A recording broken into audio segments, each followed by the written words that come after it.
Hello friends, मैं doctor Ketan Shah Ahmedabad Gujarat से।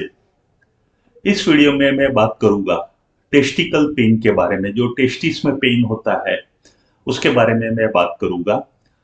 तो पहले टेस्टिस के बारे में बताऊं तो पेनिस के नीचे यानी लिंग के नीचे एक थैली जैसा होता है जिसको स्क्रोटम बोलते हैं। और स्क्रोटम के अंदर जो दो बॉल जैसी जो होता है उसको टेस्टिस बोलते हैं। अब टेस्टिस में पेन क्यों होता है? तो मोस्ट ऑफ द टाइम या तो उसमें इंजरी हुई हो उसकी वजह से पेन हो, या तो कोई बैक्टीरियल इन्फेक्शन हो या वायरल इन्फेक्शन हो, या पहले आपको पास्ट में गोनोरिया हो चुका हो और वो सप्रेस हुआ हो, या तो मम्स मतलब जो यहाँ पैरोटिड ग्लैंड का जो इन्फ्लामेशन होता है उसकी वजह से भी टेस्टिस में पेन होता है। कई बार वो ट्विस्ट हो जाती है टेस्टिस, तो टॉर्जन की वजह से भी पेन होता है। और कई बार रीजन पता ही नहीं चलता है। मेरे पास ऐसे भी पेशेंट आते हैं कि सेक्स करने के बाद उसमें पेन रहता है, या तो सेक्स नहीं किया और पेन रहता है। तो बहुत सारे रीजन होते हैं। कई बार वो थैली में स्क्रोटम में पानी भर जाता है जिसको हाइड्रोसिल बोलता है, और वो पानी का प्रेशर आने की वजह से भी वहां पेन होता है। तो इस वीडियो में उसकी होम्योपैथिक मेडिसिन क्या है, और जो होम्योपैथिक के स्टूडेंट है, नए स्टूडेंट है, उनके लिए कुछ रेपर्टरी में से मैंने रूब्रिक कलेक्ट करके उनकी दवाइयों के साथ लिखा है, तो वो आपको यूजफुल होगा। तो हम शुरू करते हैं आज का ये टॉपिक, टेस्टिस पेन। हमने देखा कि ये जो रेड कलर का दिखता है स्क्रोटम के अंदर, वो टेस्टिस है। दो टेस्टिस होती है, राइट और लेफ्ट। और इसके रीजन भी हमने देखे। क्या करना चाहिए अगर आपको टेस्टिस का पेन हो? तो उसको इग्नोर नहीं करना चाहिए, आपको डॉक्टर को कंसल्ट करना है। और इसके डायग्नोसिस के लिए आप सोनोग्राफी करवा सकते हो। सोनोग्राफी से पता चल सकता है कि उसमें क्या प्रॉब्लम है, स्क्रोटम या टेस्टिस में क्यों पेन हो रहा है आपको। और आपको टाइट क्लोथ अवॉइड करना है, कंफर्टेबल कपड़े पहनने हैं, वेट लिफ्टिंग नहीं करना है, एक्सेसिव एक्सरसाइज वगैरह नहीं करना है। तो ये सब चीजें ध्यान रखनी है आपको टेस्टिस में पेन हो तो। जो होम्योपैथिक दवाइयाँ मैं बताने जा रहा हूँ कि कौन कौन सी होम्योपैथिक दवाइयाँ इसमें काम करती है, और साथ में मैं पोटेंसी के बारे में भी बात करूंगा। तो सबसे पहली दवाई है एकोनाइट। एकोनाइट आपको पता है कि एक्यूट स्टेज की मेडिसिन है। अगर सडन आपको पेन स्टार्ट हो गया है, साथ में बुखार है, तो सडन पेन और वायलेंट पेन होता हो, ऐसा लग रहा है कि वो जो टेस्टिस का पोर्शन है वो हार्ड हो गया हो, और फ्रीक्वेंट इरेक्शन के साथ, और जब डिस्चार्ज होता है तब पेन हो रहा हो, तो आप जब भी एक्यूट इन्फेक्शन हो तब एकोनाइट सोच सकते हैं। साथ में फीवर भी हो सकता है। और ये पेशेंट को बहुत मौत का डर लगता है, डिजीज का डर लगता है। तो जैसे ही पेन होगा उसका थॉट प्रोसेस शुरू हो जाएगी, वो काफी रेस्टलेस हो जाएगा। तो ऐसी कंडीशन में आपको एकोनाइट 30 पोटेंसी में यूज करने चाहिए। ये दवाई है एपिस मिलीफिशिया। ये दवाई ड्रॉप्सिकल कंडीशन में यूज होती है। ड्रॉप्सिकल कंडीशन मतलब कहीं पर भी पानी भरा हुआ हो, तो एपिस लेने से वो उसका पानी क्लियर हो जाता है, ड्रॉप्सिकल कंडीशन क्लियर हो जाती है। तो मैंने बताया इस तरह से स्क्रोटम में अगर पानी भरा है तो उसको हाइड्रोसिल बोलते हैं। तो हाइड्रोसिल का प्रॉब्लम हो और उसकी वजह से आपको पेन हो सकता है, तो आप साथ में प्रोस्टेट एनलार्ज की भी अच्छी दवाई है। तो एपीस भी 30 पोटेंसी में आप तीन तीन गोली 3 बार कुछ दिन तक ले सकते हैं। और हम मेटालिकम, ये बहुत अच्छी दवाई है। ये इवन बच्चों में भी जब टेस्टिस का प्रॉब्लम हो तो भी ये यूज होने वाली दवाई है। तो ऑर्चाइटिस बोलते हैं। ऑर्चाइटिस मतलब स्वेलिंग और इन्फ्लामेशन ऑफ द टेस्टिस। और वो टेस्टिस होती है, उसमें सूजन आ जाती है, वो गठन टाइप हार्ड हो जाती है। और मैंने बताया कि जो बॉयज होते हैं, छोटे बच्चे, उनको एट्रोफी मतलब ठीक से डेवलप नहीं हुई हो टेस्टिस, तो भी आप ऑरम मेटालिकम सोच सकते हैं। उसके स्क्रोटम टेस्टिस के आसपास पानी भर गया है, तो भी आप सोच सकते हैं ऑरम मेटालिकम। और सिर्फ बच्चों में नहीं, बड़ों में भी आप ऑरम मेटालिकम दे सकते हैं। और अगर अपने साथ में मेंटल सिम्टम्स मिल गए, जैसे कि औरम पेशेंट कैसा होता है, तो बहुत ड्यूटी कॉन्शियस होता है, उसको हर्ट जल्दी हो जाता है, उसने बहुत कुछ किया हो और उसको ठीक से उसका कदर नहीं हो या कुछ भी हो, जैसे उसको हर्ट हो जाता है। थोड़ा इगोइस्टिक पेशेंट होता है, रिलीजियस पेशेंट होता है, तो हर्ट हो जाने की वजह से लास्ट में वो डिस्पेयर हो जाता है, होपलेस हो जाता है, उसको लगे कि चलो मैं अब सुसाइड कर लूं। तो इस तरह के मेंटल सिम्टम्स मिल जाए तो 200 पोटेंसी में, वरना आप सिर्फ लोकल सिम्टम्स पे दे रहे हो तो 30 पोटेंसी में ऑरम मेटालिकम यूज करनी चाहिए। बेलाडोना, जैसे एक्कोनाइट हमने देखा कि एक्यूट स्टेज की मेडिसिन है, उस तरह से बेलाडोना भी एक्यूट स्टेज की मेडिसिन है। बेलाडोना में वो पोर्शन रेड हो जाता है और आप टच करो तो आपको गर्म लगेगा, साथ में बुखार होगा, पानी की प्यास नहीं लगेगी। और ये दवाई जो है वो ग्लैंड्स पे, स्किन पे, ब्लड सप्लाई पे इफेक्ट करने वाली दवाई है। ऐसा फीलिंग आता है कि टेस्टिस ऊपर की तरह खींच रहा है, और जो जेनाइटल एरिया है पूरा, वहां रात को पसीना होगा, सेक्स की इच्छा कम हो जाएगी, और ठंड लगने से उसको प्रॉब्लम होगा। जब वो रेस्ट करेगा, या तो खड़ा रहेगा, या तो इरेक्ट पोजीशन में जब खड़ा रहेगा, तो उसको पेन में आराम मिलता है। तो ये सब एक्यूट स्टेज में बुखार के साथ सडन पेन हो, तो आप एकोनाइट और दूसरी दवाई बेलाडोना सोच सकते हैं। कोनायम, ये बहुत अच्छी दवाई है। कोनियम मतलब एक ग्लैंड पे इफेक्ट करने वाली है, चाहे टेस्टिस ग्लैंड हो या तो प्रोस्टेट की ग्लैंड हो, फीमेल में ब्रेस्ट हो, ग्लैंड, कोई भी ग्लैंड पे ये इफेक्ट करने वाली दवाई है।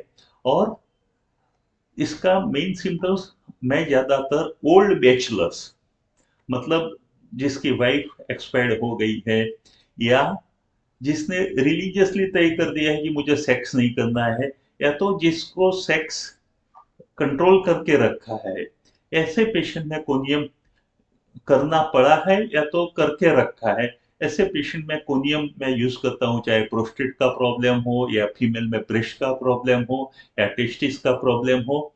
तो क्या इसके सिम्टम्स है कि ये पेशेंट अगर लेडीज को देख भी ले, वुमन को देख भी ले, तो भी उसका डिस्चार्ज हो जाता है। उसका उसकी डिजायर होती है, सेक्सुअल डिजायर होता है, लेकिन इरेक्शन नहीं होता है। और जब सप्रेस सेक्सुअल डिजायर की वजह से कोई प्रॉब्लम हुआ हो, तो आप कोनियम या स्टेफिसेग्रिया जैसी मेडिसिन सोच सकते हैं। क्लेमेटिस, ये एक रेयर रेमेडी है, लेकिन मैं बहुत अच्छे से यूज करता हूँ यूरिन के प्रॉब्लम के लिए, प्रोस्टेट के प्रॉब्लम में। जब स्ट्रिक्चर यूरिन में, यूरेथ्रा में स्ट्रिक्चर बन जाता है, तब भी मैं क्लेमेटिस मेडिसिन यूज करता हूँ। तो ये टेस्टिस जो है वो हार्ड हो जाती है, मेन इसका इंडिकेशन है कि हार्डनेस ऑफ द टेस्टिस। और राइट साइड पे अफेक्ट करने वाली दवाई, तो आप जब देखोगे तो राइट साइड के स्क्रोटम में सूजन दिखाई देगी, और सेक्स करने का मन नहीं होता है। तो मेनली जब हार्ड टेस्टिस हो, तब क्लेमेटिस आप यूज कर सकते हैं। पल्सेटिला, ये मेडिसिन भी बहुत अच्छे से ग्लैंड पे इफेक्ट करने वाली दवाई है। हम सब जानते हैं पल्सेटिला पेशेंट को कि उसको गर्मी ज्यादा लगती है, ओपन एयर में अच्छा लगता है। और खास इसमें इंडिकेशन मेन क्या है, मम्स की वजह से, मैंने पहले भी बताया कि पैरोटिड ग्लैंड्स में प्रॉब्लम की वजह से अगर टेस्टिस अफेक्ट हुआ हो, या तो गोनोरिया जैसी बीमारी सप्रेस की हुई हो, और उसके बाद टेस्टिस में पेन रहना शुरू हुआ हो, तो आपको पल्सिटिला 30 या तो 200 पोटेंसी, जब मेंटल सिम्टम्स मिले, मतलब पेशेंट को रोना बहुत बार बार आता हो, काफी सेंसिटिव पेशेंट हो, और खास करके गोनोरिया के लेट स्टेज में भी उसको ग्रीनिश येलोइश डिस्चार्ज आ रहा हो, तो उस तरह से मेंटल सिम्टम्स मिले और पॉजिटिव फैक्टर मिले, तो आप पल्सेटिला यूज कर सकते हैं 30 में या तो 200 में। तो एक रोडोडेड्रोन भी मैं बताना चाहूंगा कि वो भी बहुत अच्छी दवाई है। अब मैंने कुछ रेपर्टरी में से रूब्रिक लिए है, तो सबसे पहले हम कैंट रेपर्टरी के रूब्रिक देखते हैं। तो इन्फ्लामेशन ऑफ द टेस्टिस, तो कौन कौन सी दवाई है, तो एकोनाइट, आर्निका, बैप्टिशिया, क्लेमेटिस, कोनायम, पल्सेटिला, रोडोडेंड्रन और स्पोंजिया। अगर राइट साइड का टेस्टिस अफेक्ट हुआ है तो क्लेमेटिस, रोडोडेंड्रोन, आर्जेंटम नाइट्रिकम और पल्सेटिला।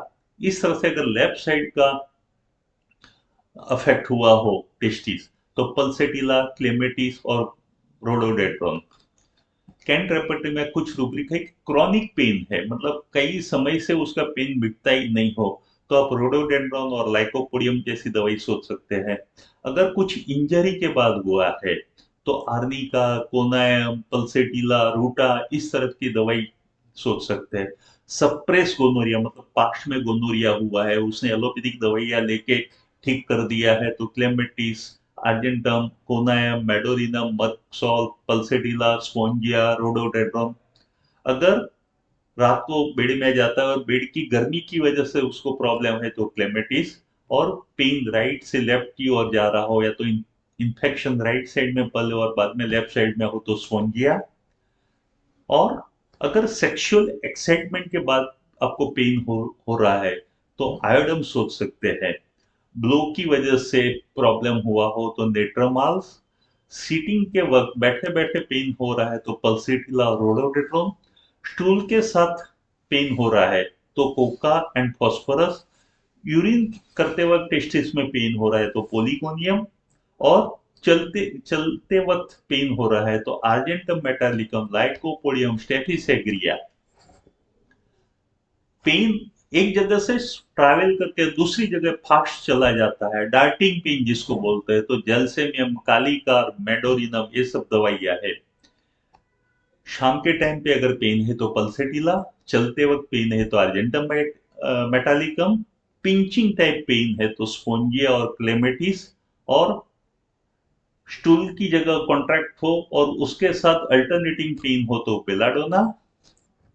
बोरिक रेपर्टरी से हम देखें तो एक्यूट टाइप पेन हो तो कौन सी मेडिसिन, तो एक्कोनाइट, बेलाडोना, क्लेमेटिस, हेमेमालिस, पल्सेटिला, रोडोटेट्रोन, स्पोंजिया, ये सारी मेडिसिन है। अगर क्रॉनिक मतलब कुछ महीनों से चला आ रहा है, कोई वजह से चला आ रहा है, आगे कुछ ऐसा हुआ है और पेन ठीक नहीं हो रहा है, तो aurum met, calcarea iodide, clematis, conium, hepar sulph, kali group की मेडिसिन है, पल्सेटिला, रस्टॉक, स्पोंजिया।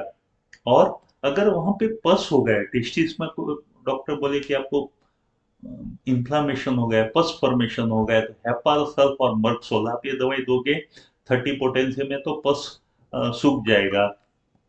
फाटक रेपर्टरी, मैंने इसमें कैंट, बोरिक और फाटक रेपर्टरी के रूब्रिक डिस्कस किए हैं।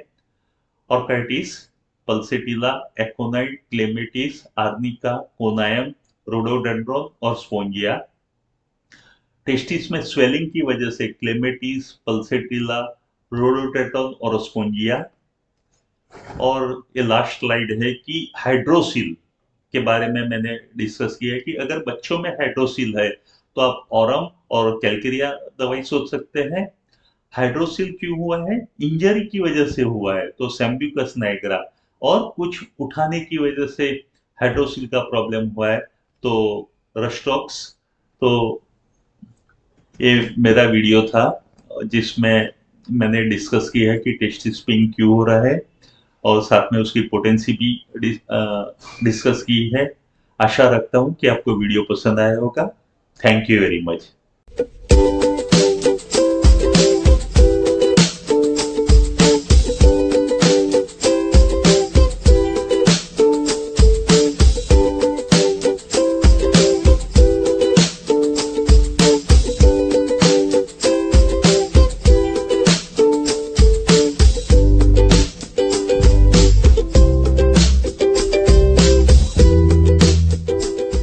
Very much.